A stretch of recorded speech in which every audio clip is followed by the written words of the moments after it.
Hello, everyone. In this episode of the basic series on turntable photogrammetry, I will show you how to transfer the color information from the original high poly reconstruction to the low poly object obtained in Blender. This process is called baking, and in this episode, we will use it to remap the base color texture from the high poly geometry so that we can apply this texture to the low poly object, which has its own UV unwrapping, different from that of the high poly geometry. Before we begin, I remind you that the PDF transcription of all the episodes in the series is available for free download at the link in the description. In the package, you will also find the photos used, with the green background already removed. This is also a great time to subscribe to the channel and turn on notifications. In Meshroom, to perform baking on an external object, I first need to create a new texturing node to insert into the processing pipeline. This can be done by duplicating the original node, selecting it, and pressing Shift-D. In the new node, I will need to remove the connection to the mesh input because I will be using the low poly object, exported at the end of the previous tutorial, as an external geometry onto which the textures generated here in Meshroom for the original high poly version will be mapped. The removal can be done by right-clicking on the connection and then selecting Remove from the menu that appears on the screen.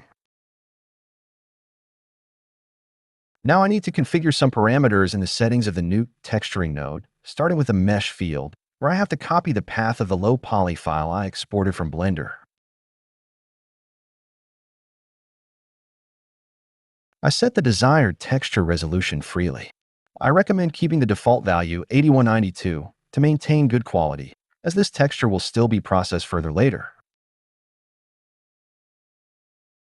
It is possible to choose a different format for both the geometry and the textures to be generated. For example, I am selecting FBX as the mesh format and PNG for the images. Finally, I'm disabling UDIM mode for texture creation. To bake the details from the high poly mesh, I need to specify the path of the high poly object in the ref mesh field of the node. After entering this path, options will appear for generating the normal map and displacement map, which will store the details of the high poly geometry. I am setting PNG as the format for the normal map in the bump mapping section. The only available format for the displacement map is EXR, because the data for this type of map is stored with a higher bit depth. Now, I just need to save the project and click Start. Since I haven't modified any other nodes from the last execution, only the new texturing node will be processed, so this computation won't take much time.